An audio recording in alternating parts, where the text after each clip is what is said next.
Hey everybody, Mark Lewis Wagner and Drawing on Earth. Got my coffee, got another art class happening.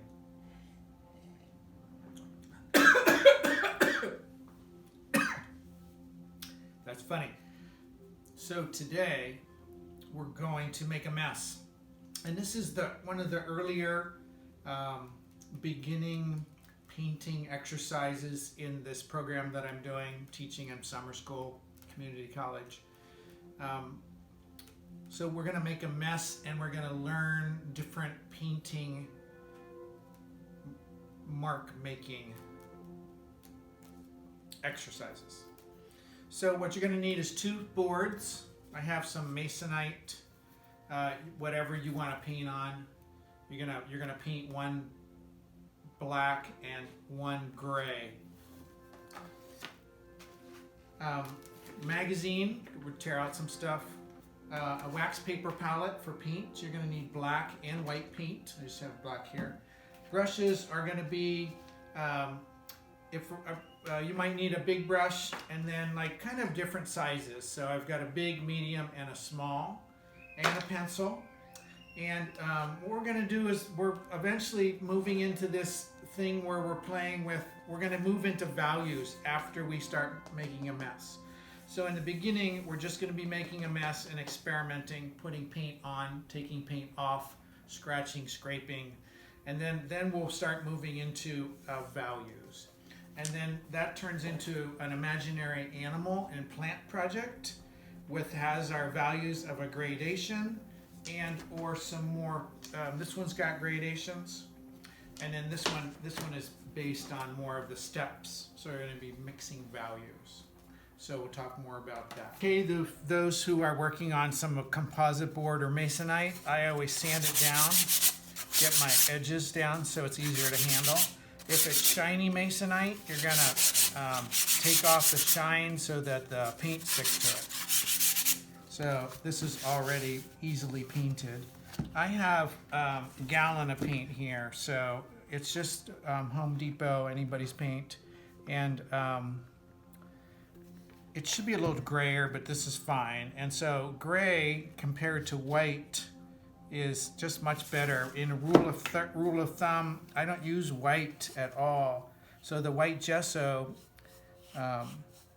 it's about being able to have a medium value or some type of something that's darker than white, so that when you put white on it, you can actually see it and work with it. It's actually, I call it controlling your whites. So what I'm doing now here is I'm getting around to all of my edges, just really simply and fast. And I have a board or some type of sheet that I can get paint on. That's the main thing. So I've got this. And then what I'm gonna do is I'm gonna put enough paint on the front that it's never like thinned out. It's solid paint. I got a bunch of paint on there. And if it's got flecks from the paint jar, that's fine too. Then what I'm going to do is I'm going to unify the field, or I'm going to tilt my brush down sideways a little bit, and then I just lightly go over everything. Now you could do this a couple different times, a couple different ways. Anything that's big and sticky I take off. You could also turn it again if you wanted to. Or if you were, and see how light I'm going? Or you could let it dry and do it again. Okay, so let's see how this goes. After it's dry, you always want to look at it and sand if there's anything that needs to be sanded. You can feel it if it needs to be sanded. So now what I want to do is grab 2 pencils, and it's all about making marks that you're not usually used to. So most artists mostly just paint. They kind of get something down, or they just paint in it, in a space. So we're going to play all around. So this is the best way to hold a pencil is like this. So you can go all the way around it. I'll do another class about pencils and things. But I'm going to do this thing called a spaghetti line drawing. And so I'm actually just moving it around on my board. And I want to get to all the corners. So this is a loose up, warm up process. And then I'm going to do 2 just for the heck of it. And I'm even going to close my eyes. So I'm making marks that I'm not like kind of forcing myself to. So I'm gonna play around and get some things like that happening. Then I'm gonna grab my black paint and get some paint going. Acrylics, it's a warm day here, so the paint dries a lot faster. So I grab a brush, doesn't matter what, and what I want to be doing is I want to play around with my negative and positive space. So I can outline things, I can fill in, I can go around it. The idea is to kind of go faster than slower. So you could go right up to where the line is, you can go around other lines. So this is the place where we practice our intuition so that you just intuitively follow along. So it's the beginning of abstract art, it's the beginning of play.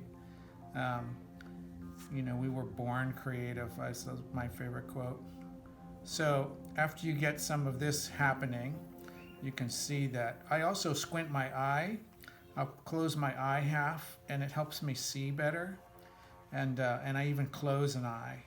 So then there's something that happens where I can be in that flow some more. So I've got some of this going on, and then I'm going to turn the piece upside down and keep working on it. And I'm going to now use my other hand. So I've switched off into my non-dominant hand, and I'm painting. And then I'm actually going to go up to a bigger brush.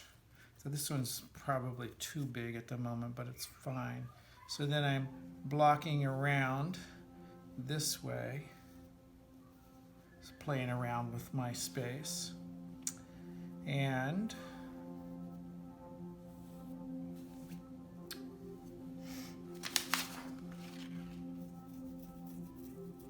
then I'm going to paint with two hands. Ideally I have the same brush, but I'm just going to play around and I'm going to make some marks with painting with two brushes, right? What's that like? You know, symmetry.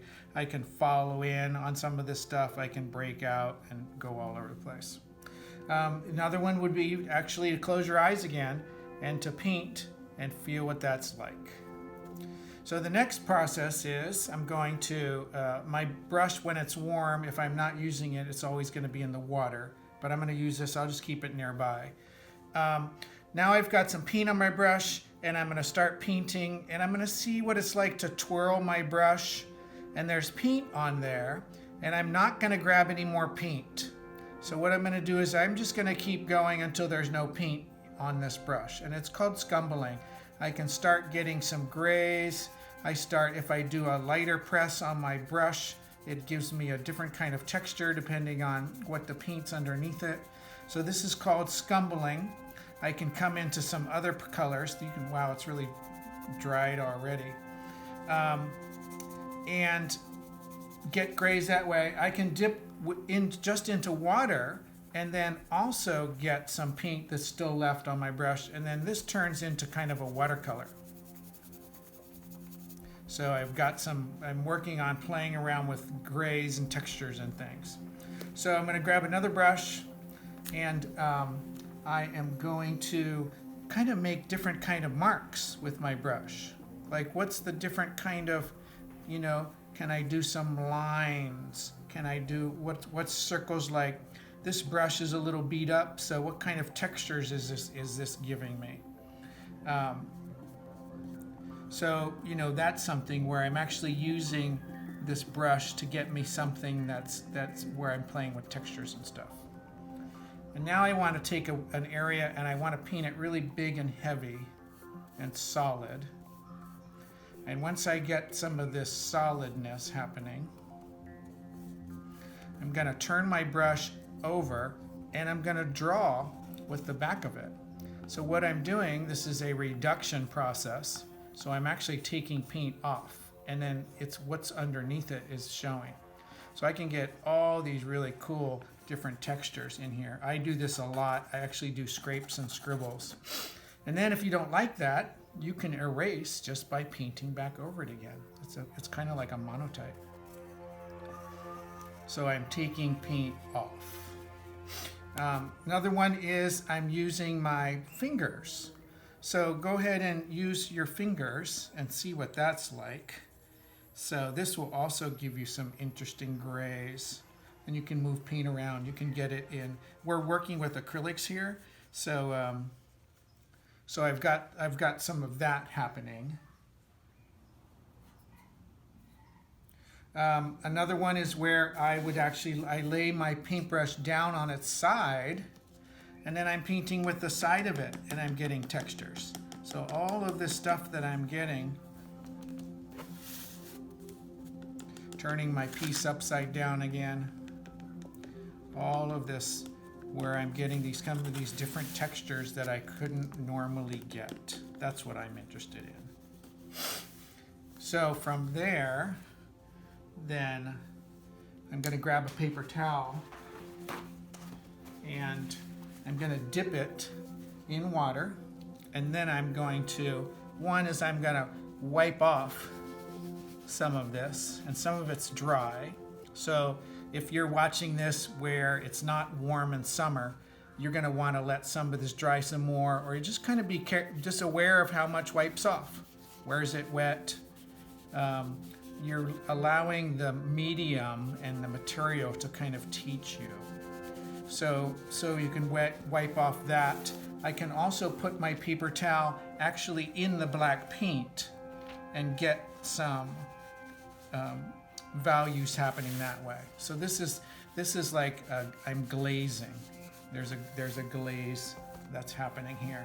So I'm coming in and I'm getting rid of mostly, now I only have a couple little grays. So I'm controlling some of my lights. Now I can come back in here with a wet paper towel and even get more off. I could take it to the sink. I can erase some things. I could take sandpaper. So now I've got a piece here, and I'm going to add, I'm going to come in and do this splattering technique. So by splattering something, it's going to bleed. I'm going to do this. So I've got my paper towel now. Now I'm going to wipe it all down. So the splattering, take my brush, and then I'm going to water down my acrylics. I'm gonna water it down even more. I'm gonna get it so that it's nice and drippy. Now I can either, let's see if you can see this. So now I've got a lot of wet paint on my brush. I can go back into the water and just let it drip, which is great. Actually, that's a really good level of it. And then I can splatter it off of something. So I can actually control my drips pretty heavily. This is where you're going to make a mess, and it's going to get on you and everything else that's near you. So I'm dripping here. That will give me a whole process. And then I'll let that dry.